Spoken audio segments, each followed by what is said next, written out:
Привет, меня Саша зовут, а тебя? Привет, меня Даша зовут.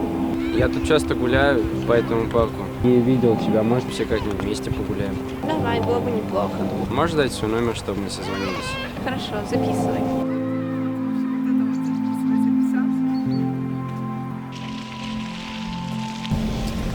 Здравствуйте, девушка. Здравствуйте. А вас подвезти? Не стоит. Ну что вы, совсем не сложно. Ну, ладно, спасибо большое. Давайте на Молодежную.